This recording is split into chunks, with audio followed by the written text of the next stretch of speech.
कभी ये अपनी माँ का 3,000 रुपए का कर्ज भी नहीं चुका पाए थे। इनकी माँ को बहुत ज़्यादा फिजिकली और मेंटली टॉर्चर किया जाता था और इनके पास अपनी फैमिली को पालने के लिए पैसे भी नहीं थे और बचपन में यौन शोषण का शिकार भी हुए। मगर इन सब चीज़ों को पीछे छोड़कर, इन सब प्रॉब्लम को पीछे छोड़कर, अपनी माँ को अपना रोल मॉडल मानकर आज इन्होंने बिग बॉस 17 जैसे बड़े शो को जीत लिया है। और ये एक आम लड़के के लिए बहुत ही बड़ी बात होती है, जिसने खुद के दम पर सब कुछ किया है, सब कुछ हासिल किया है, क्योंकि इनके साथ कोई भी गॉड फादर नहीं था, ना ही कोई सपोर्टिव सिस्टम था। इन्होंने जो कुछ भी हासिल किया अपनी मेहनत, अपनी हिम्मत और कॉन्फिडेंस से। तरह तरह के एलिगेशन इनके ऊपर लगाए गए। बिग बॉस में इनको तरह तरह से परेशान करने की कोशिश भी की गई। बहुत सारे आयशा नाम की एक लड़की को इनके अगेंस्ट वो आई शो में उनको बुलाया गया। मगर कहते हैं कि जनता का हाथ जिसके सर पर है उसका कोई बाल भी बांका नहीं कर सकता। और इनके साथ यही हुआ, क्योंकि जनता का हाथ इनके ऊपर था और जनता ने इनको विजयी घोषित कर दिया और ये जो है फाइनली बिग बॉस 17 के विनर बन गए। तो चलिए जानते हैं इनके बचपन से लेकर बिग बॉस 17 तक के सफर को। इनका जन्म होता है 28 जनवरी 1992 को जूनागढ़, गुजरात में। इनकी फैमिली जॉइंट फैमिली है। दादा दादी, मम्मा पापी, सिस्टर और इनके कुछ रिलेटिव भी इनके साथ रहा करते थे। बचपन से ही कॉमेडी का कीड़ा तो इनके अंदर था ही, मगर कोई प्लेटफॉर्म उस टाइम अवेलेबल नहीं था। बात करें इनकी एजुकेशन क्वालिफिकेशन की, तो इनकी जो एजुकेशन है वो होम टाउन से ही हुई। मुनावर और उनकी बहनों का खर्चा उनके पापा बिल्कुल भी नहीं उठाते थे। इनकी माँ पापड़ और चकली बेचकर इनका खर्चा उठाया करती थी। थोड़ी जब ये बड़े होते हैं मुनावर, तो ये भी अपनी माँ का हाथ बंटाया करते थे। इनके पिता पैसे तो कमाते थे, मगर वो इनकी माँ को बिल्कुल भी पैसे नहीं देते थे और ना ही अपने बच्चों के खर्चे के लिए। इनकी माँ को इनकी फैमिली में बहुत ज़्यादा टॉर्चर किया जाता था, उनको मारा पीटा जाता था। साल 2002 में जब गुजरात में दंगे होते हैं, तो मुनावर का घर भी उन दंगों में जला दिया जाता है। जहाँ लाखों घर जल गए थे, तो इनका घर भी जो है उसमें जल जाता है।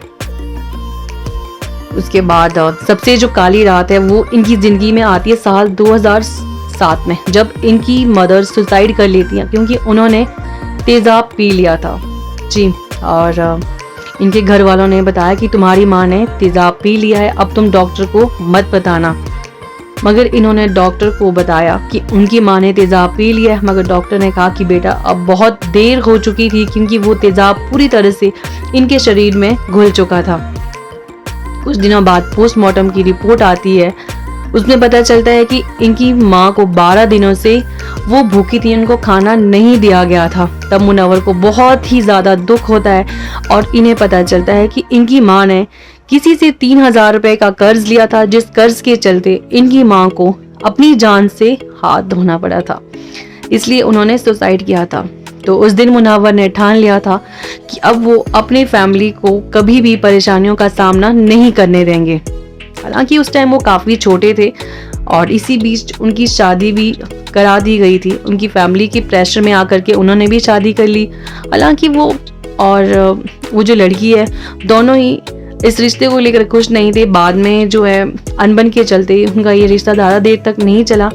उसके बाद उनके फादर साहब उनको और उनकी बहनों को लेकर जूनागढ़ से डोंगरी आ जाते हैं। कुछ दिनों तक उनके पापा की काम काज बहुत अच्छा चलता है, मगर कुछ ही टाइम के बाद उनकी तबीयत अचानक से काफ़ी खराब हो जाती है।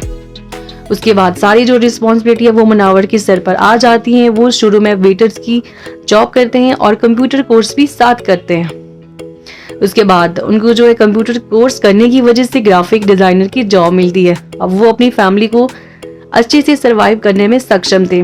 अब उन्होंने सोचा कि क्यों ना वो अब अपने पैशन को फॉलो करें।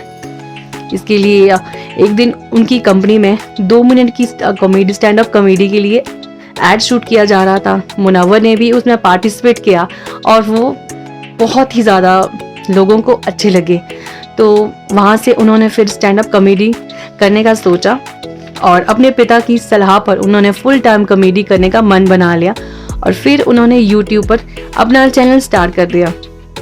हालांकि शुरू में उनके चैनल पर बिल्कुल भी व्यूज़ नहीं आते थे, मगर उनकी लाइफ में टर्निंग पॉइंट तो तब आया जब उनका एक वीडियो वायरल हो गया। उसके बाद वो इंस्टाग्राम पर भी अपने वीडियो डालने लगे, वहाँ पर भी लोग उनके वीडियो को खूब पसंद किया करते थे। उसके बाद एक और डार्क फेज उनकी लाइफ का इंतज़ार कर रहा था। फैब 2000 हाँ जी, तो फैब में उनकी लॉकडाउन से पहले फैब में उनके जो पिताजी की डेथ हो जाती है। हालांकि वो कुछ टाइम के लिए बहुत ही ज़्यादा टूट जाते हैं, मगर वो अपने काम को नहीं छोड़ते। अब वो कॉमेडी के साथ साथ गाने भी लिखने लगे। चौकीदार और एनआरसी पर उन्होंने सॉन्ग गाए और वो बहुत ही ज़्यादा कंट्रोवर्सीज में आए, क्योंकि ये जो सॉन्ग है इसमें गवर्नमेंट को टारगेट किया गया था। सबसे बड़ी कंट्रोवर्सी तो तब हो गई जब उनका एक पुराना वीडियो जिसे सीता माँ राम जी के ऊपर जोक मारा गया था वो वायरल हो गया। ये उनका पुराना वीडियो था, ओ राम जी मेरा पिया घर आया। इसमें वो कह रहे थे कि ओ राम जी कहाँ से घर आएंगे, वो तो कुछ 14 साल बाद घर आ रहे, कुछ ऐसा वो कह रहे थे। फिर 2021 को एमपी पुलिस ने उनको अरेस्ट कर लिया, क्योंकि बीजेपी के एमएलए के बेटे एकलव्य लक्ष्मण ने उनके अगेंस्ट केस फाइल किया था और उसके चलते उनको चलते शो से अरेस्ट किया गया और 35 दिनों के लिए उनको बिल्कुल ही जेल में बंद कर दिया गया।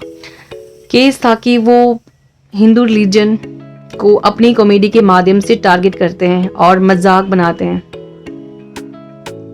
अब जेल से बाहर, उसके बाद 35 दिनों के बाद जब वो जेल से बाहर आते तो लोग उनका बहुत डिसरिस्पेक्ट करते हैं, उनको मारने की धमकियां दी जाती कि तुम्हारे परिवार को मार दिया जाएगा।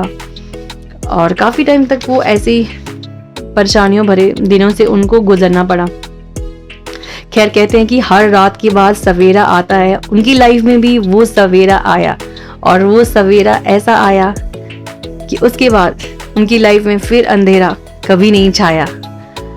साल 2022 में उनको OTT reality show lock of मेला, जो बिग बॉस की तरह ही शो था, यहाँ से उनको एक अच्छी खासी फैन फॉलोइंग मिल गई थी। बहुत ज़्यादा फैन फॉलोइंग बढ़ गई थी उनकी और वो इस सीजन के विनर रहे वो।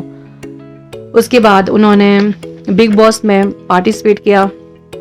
हालांकि बहुत सारे लोग उनके अगेंस्ट थे, लोग कह रहे थे कि उनका जो गेम है वो नहीं अच्छा लग रहा है लोगों को, वो कुछ भी नहीं कर रहे हैं और वो लड़कियों को मॉलेस्ट करते हैं। ऐसे चार्जेस लगे मुनव्वर के ऊपर। हालांकि मुनव्वर ने सब चार्जेस को चुपचाप से झेला।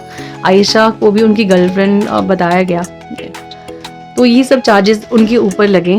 मगर वो कहते हैं कि जनता का हाथ, मगर जनता को वो बहुत ही अच्छे लगते हैं और शायद वो जनता को बहुत ही इनोसेंट लगते हैं। और उनकी जो स्टोरी है वो बहुत सारे यूथ को इंस्पायर करती है, जिसकी वजह से वो आज बिग बॉस के विनर बने हैं। तो कैसी लगी आपको ये स्टोरी? प्लीज़ आप अपनी राय ज़रूर कमेंट सेक्शन में शेयर कीजिए और हमें बताइए कि आप किसको विनर बनते हुए देखना चाहते थे और कितने खुश हैं आप उनके विनर बनने से, और कैसी लगी आप उनको स्टोरी उनकी। तो मिलते हैं आपसे नेक्स्ट वीडियो में। Till then take care and bye bye.